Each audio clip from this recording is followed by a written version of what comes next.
CBD seems to be all the rage these days. You can find it at your local pharmacy, even at the gas station. Martha Stewart even has her own CBD brand. But how much do you really know about CBD and how it works within our bodies? Today, integrative cannabis physician Dr. June Chin is going to give you the basics, the Cannabis 101, on how it could potentially help you find relief. I'm Risa Morimoto, your host. I'm an integrative nutrition health coach, and you're watching Modern Aging, where we chat about innovative and holistic ways to optimize our health and well-being as we age. If you're new to the channel, I'd love for you to subscribe. All you got to do is click on that little red button below that says subscribe on it. With that little bell next to it, to be sure to be notified whenever a new episode is uploaded. I also invite you to check out our website at thisismodernaging.com. We have our latest weekly articles and podcast episodes, and of course, videos. I met Dr. Chin when I took my 83-year-old mom to see her for her Parkinsons. CBD provided her with so much relief that I started to actually take it on my own for my own stress and sleep issues. And since then, I've been on a mission to help other women find relief, especially during these insane times. So Dr. Chin and I have partnered up to create a new online program, The Essential Guide to Cannabis and CBD for Women's Health. Dr. Chin and I sat down to talk about our new course and all things cannabis, so check it out. So today we're going to talk about cannabis, CBD, and women's health. I think this is so important. I approached you about doing a course, and you chose to focus on women's health. Why? I think for women especially, we always put our health last. Especially, when you're over 40, you're the sandwich generation, where you're taking care of your children or your young adults, teenagers, and you're also taking care of your aging parents. So we tend to put ourselves last. So I would say the most patient population that I see in my practice are women. Wow. And because they see themselves last, it's usually quite late before they come see me. Their insomnia it's kind of a last resort. Exactly. The insomnia is just out of control. They're at their last straw. Or their digestion is poor, or their chronic pain is so poor that they need to stop working.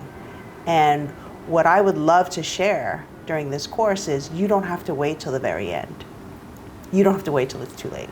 Right, so this is a way to educate themselves, right? So it's all going to be recorded video, which is awesome. You teaching them all the basics of cannabis and how it works in our bodies and all that kind of stuff. So I want you to get to the nooks and crannies of the course. But before that, I kind of want people to get to know you, who you are, and how you even became an integrative cannabis physician to begin with. Like, I've never even heard of that until I found you. And then I was like, oh my God, where have you been all my life? Well, an integrative physician is really popular on the West Coast. And that's where my medical career began. So I was a patient before I even became a physician. When I was a teenager, I was diagnosed with a really debilitating autoimmune disease of the spine called ankylosing spondylitis, or AS. So what ends up happening is the spine starts to fuse together. It literally starts to lose mobility. Oh my God. And you get arthritis like super early. So I started losing the ability to touch my toes, or to turn my head, or to rotate my waist. Wow. And I was in a lot of pain all the time. So I grew up in a Chinese household, so my parents took me to the acupuncturist to get massage. I took Chinese herbs, and when that didn't work, I went to a conventional physician who prescribed anti-inflammatory medications, muscle relaxants, narcotics, injecting epidurals, trigger point injections, you named it, I've tried it. Oh my God. And it just didn't work. So I wore a back brace all the time, and by the time I got to med school in San Francisco, I would pull the back brace so hard that it would cut into my ribs. Oh my God. Yeah. Oh, you poor So I thing. was in pain for a long, long time. And my attendings, the physicians that I work with, in the hospital saw that, and they would just sort of feel bad for me, but they knew, they said, you're not really gonna finish med school because you can't really stand. And we're working 100 hours a week, on call, assisting in deliveries and the OR. And one of my attendings, who happens to be an HIV and AIDS specialist, and this was in San Francisco, took me aside and said, there is something that my patients use for HIV and AIDS and pain for all their discomfort, and it works. And he introduced me to the world of marijuana. Wow. And that changed the trajectory of my life. It changed me as a physician. I started learning everything I could. How did you even feel about it, though? You're like a med student. Like, this doctor's like, here's some pot, you know? You know, it really shocked me because at first, when he introduced it to me, I thought, you know, is this a shady doctor? What's going on? I grew up in a very traditional Chinese household. And so for me, drugs, I mean, everything, you know, was really held to the highest regard. Marijuana to even prescription drugs. You know, my parents didn't even believe in prescription medication. So when it came to marijuana, my mom always taught me that it led to schizophrenia. Which is, you know what, I mean, to be fair though, a lot of people did, right? Yeah, psychosis, schizophrenia. And do probably still. Yeah.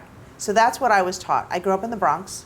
And so in the Bronx, there was a huge stigma with cannabis as well. Right. For me, you know, I was pre-med, I was a straight A student. You know, I didn't really experiment with cannabis or marijuana. And in the Bronx, whenever I saw the kids that smoked pot, they were always the ones that skipped school. Right. You know, they were always the ones that didn't do well. So I had a stigma myself. And so here I was, a med student trying to get through school, and my attending was like, here, try pot. It'll help you with your pain. Wow. So when he introduced it to me, I probably sat on my dresser for a good month before I even tried it. But I knew I was at this crossroads. Was it a joint or was it? No, it was actually in a tincture bottle. So if you remember those old iodine bottles, that's what it looked like. Wow. The label like was falling off. 1945, right? Yes, and the label was falling off. It was crusty and dirty, and he had basically cannabis leaves, cannabis flowers steeped in alcohol. Oh, wow. And so he said, just for you to put a few drops under your tongue before you go to bed at night, and in a few days you might notice some lessening in pain. You might notice you're sleeping better. And so I tried it, and in a few days I knew it was working, and I knew I had to learn everything I could about this plant. Wow, that is so amazing. So tell me a little bit. So I know there is a huge stigma, of course, around the plant. So what is it actually doing in our bodies? Why is it so effective with so many illnesses? It's not just pain, right? It can help with insomnia. It can help. I mean, cancer patients are taking it. Depression, anxiety. I mean, I think this is probably why there's such a huge spike in use right now, right? Because of the pandemic. Yeah, absolutely. And we have to understand that this plant, there's over 500 compounds in the plant. There's over 1,500 different strains. So it's a really complex plant that is an anti-inflammatory. That's the heart of it. And inflammation is the heart of all diseases. If you think about diabetes to Parkinsons to Alzheimer's to insomnia, any chronic pain issue, it all starts in inflammation. Tell me a little bit about how it works within our bodies. So our body has its own endocannabinoid system called ECS. So we make our own cannabis-like molecules called anandamide. So that doesn't mean we make cannabis in our body, but these cannabis-like molecules actually help us with inflammation, with our mood, with our digestion, with our lymphatic system, and with our immune system. So when we take the cannabis plant actually balances our own endocannabinoid system. Oh, wow. Mm-hmm. It just seems like, why isn't everybody taking this then? Because everybody has inflammation these days, right? I feel like. Absolutely. Well, there's different types of the plant. So we're going to go into that during our webinar, but parts of the plant can get you really sedated and high, elevate your mood. Other parts of the plant don't. So it's really about choosing the right formulas of cannabis, CBD, THC, and everything else in between for your symptoms and your diseases. So CBD is like the buzzword, right? You see it in your pharmacy, you see it at the gas station, you see it everywhere now, right? So what's so hot about CBD, and how does it differ from like some of the other cannabinoids? CBD is like the new superfood. You know what? It's what kale once were, right? CBD takes away inflammation and pain. It's a muscle relaxant. But the great thing is it doesn't make you feel high or sedated. So you don't have to worry about taking CBD and not being able to work or take care of your kids or take care of your parents. You can take CBD and still function 100%. Yeah, I think that's amazing. So it's the THC that gets you high. Yes. So it's the THC in varying amounts that creates that sedating and euphoric, that high effect. Sometimes patients can take a little bit of THC and not worry about getting high. It really depends on your sensitivity, but it really is the THC that brings up that relaxing euphoria that we all know. And so when you treat patients, what are you looking for? Because if there's 1,500 strains and there's like all these different ratios and there's all these different cannabinoids, I mean, how are you prescribing? I'm assuming you're also prescribing it with other pharmaceuticals, and so they're not just completely stopping it, but I guess sometimes they start to lessen their pharmaceuticals? Yes, so that's where integrative care comes from. So you asked about what is an integrative physician. An integrative physician combines the best of both worlds. Conventional medicine, so your conventional prescriptions, conventional surgery, conventional procedures that you would normally see your doctor for.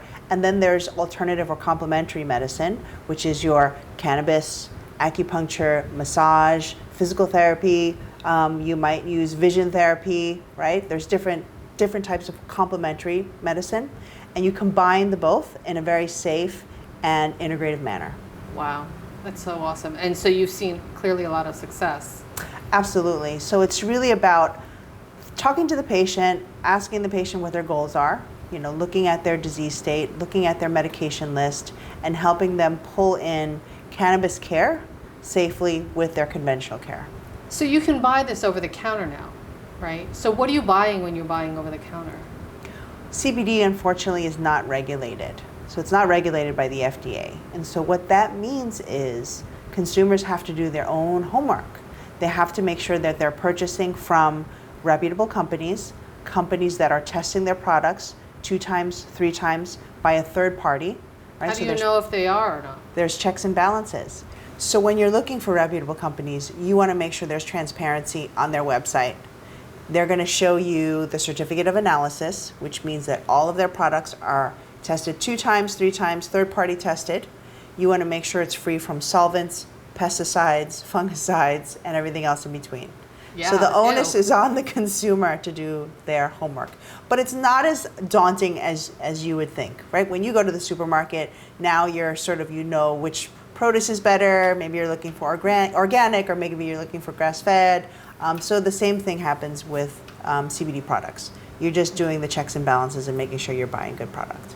Yeah, because I feel like because it's so unregulated, I've heard horror stories, of people buying just anything because it says CBD or all natural or whatever. I'm assuming. So right now, it's becoming more legal. I mean, marijuana is still illegal, right? So what are they technically buying if they can buy something off the counter? When you're buying something off the counter, you're technically buying something that's derived from the hemp plant. And the hemp plant think of it as a cousin to the marijuana plant. So it has less than 0.3% THC, which makes it 100% legal in all states. You can cross state lines with it.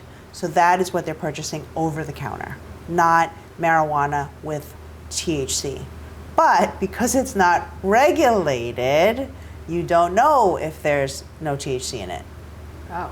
Yes, you could be buying stuff online, you could be buying stuff from the gas station or from your local smoke shop, and there is THC in it. So that's why it's important to make sure that you know the company, there is transparency, and that it's been tested. So when a state is legal in medical cannabis and then recreational, what does that mean? What does that layer mean for people? When a state is legal in both medical and recreational, what that means is you have a medical model where patients can get a card from their physician and they can go to the dispensary and buy medical products. Medical cannabis products are usually much stronger, they're tested more rigorously, and they have dosing behind it. So you know exactly what you're taking, to the milligrams. And that's what we did for my mom. Exactly. When you're using recreational products, think of it as more for relaxation, which is therapeutic as well, but you might look at more flower products. You might look at more edible products like gummies and chocolates, infused beverages, infused foods. So that's more for lifestyle and relaxation, and that's in an adult use or recreational market. And so that brings me to, I mean, there's just so many ways now, I feel like, and ways to ingest it, and that it's growing. So you have your vapes, you have your joints. You have your tinctures, which is an oil-based or alcohol-based Which I prefer. liquid. You have capsules and tablets, like mint tablets, little candies. You have lemon drops, right? Honey drops, lozenges. Then you have your chocolates and fudge candies. I mean, they're baked into cookies and muffins and Rice Krispies. I mean, really anything that you can think of food, it can be infused in. Drinks. So they have fizzies, sort of like sparkling water, kombucha, cannabis wine, cannabis beer. What? Yes. Really? Yes. Wow. Cannabis coffee, cannabis tea. Wow. Yeah. So all these products, and the salves, topicals, of course. Yes. But what's in those is there THC in those products also? There can be, I guess. Yes, there can be. There can be THC, CBD, and other products. So some of the cannabis products that you might notice, or CBD products that you might notice, might have other herbs. They might have Ayurvedic herbs. They might have Chinese herbs. They might have, B12 or caffeine in them. So you really have to look at which companies, what your goals are, and which companies are reputable, and start there. So who's the ideal person? Like if you've never tried this, what would you recommend to people who want to give it a try? They've had the chronic pain, or they've had, sleepless nights, and they just want to try something. Do you have a place where people should start? I think with the average chronic pain patient, the perfect place to start is topical. Right? You're not ingesting anything. You can apply it locally to your muscles and your ligaments to give you immediate relief. So you can try topical. You don't have to worry about getting high. You can get behind the wheel and drive. And then the second option would be to take something that's CBD. So you don't have to worry about getting high or sedated. And like anything, you would take a CBD product before bed, just in case you have a reaction to it, just in case it makes you sleepy. If you buy something new and you try like a skincare line, for example, you're doing a small patch test to make sure you're not allergic. So you just have to be just as cautious with a new supplement. So when you're taking CBD, take it before bed. Don't take it before your Monday meeting, or don't take it before taking the kids to school. And you would take a small dose. I would say nothing major. Anything between like 10 to 15 milligrams. Take a small dose, give it a try for a couple of days, and see how you feel. Depending on what it is, like if it's a vape or whether it's a gummy, you could actually have a reaction pretty immediately. Is that right? Yes. So if you want an immediate reaction, you want to use something that's inhaled, a vaporizer or a joint like a flower. Sometimes they have fast-acting sprays that you can squirt under your tongue if you don't want to smoke anything or inhale anything. If you want something more long-lasting, then you would use an edible, like a capsule or a tablet, a chocolate or a gummy. And then a tincture is in between. Tincture will not be as immediate as an inhaled version, but it won't take as long as the edible version. So a tincture is how many minutes would you say? I would say 30 minutes. And an edible? I would say about an hour, hour and a half, depending on your own metabolism. Right, because it's going through your whole system before it reaches your blood system. Right, that makes sense. Which brings me to the course, right? So you came up with the curriculum. Tell me, what did you find to be the most relevant and most important things to teach women about their own health and how cannabis could actually help them? So how I structured the course is really what I would teach my family member or teach, my mom, my grandma, my daughter. I would start really with why cannabis? What's the history? What happened? Why didn't we learn about it in medical school? So in this course, we talk about the history of cannabis. After learning about the history, we talk about the science behind cannabis, our own body, our own cannabis-like molecules, and we talk about the molecules of the plant and how they interact with our health and wellness. Then we talk about the different use cases. What are the different diseases or symptoms that women can use it for from young women to older women and everything else in between. Then we talk about different products, how to choose different products. Why would you choose the different products? How would you shop for reputable products and brands? What to look out for when you're shopping online or when you're in the store. Then we talk about women and specific cases. We interview women and how it's helped them with their lives, how it's helped them with their family. And that's when we get into the nitty-gritty. And hopefully, people who take this course can really resonate through a family member or for themselves or for their loved ones, how they can integrate cannabis and CBD for their health and wellness. That's so amazing. And so before the course, so we're also going to do a free webinar for people to kind of give them a little bit of, let them dip their toes into the water, as they say, right? Absolutely, because it's important to make sure that you're making the right decision. So if we can do a little intro and answer any questions that consumers might have, you might be able to decide, is this right for me, or maybe I should wait. So this whole cannabis revolution is just, or renaissance, or whatever you want to call it. I mean, people have been doing this for hundreds of years, and it's just such a shame that we lost decades and not being able to utilize this plant medicine. I mean, I have found so much relief from it. And, you know, I took my mother for her Parkinsons, and she was able to find relief, and it just is such a shame. So I'm hoping that women and men, but for now, for this course, for the purposes of this course, that women can really find relief. How do you hope that this kind of cannabis renaissance can really help change people's lives?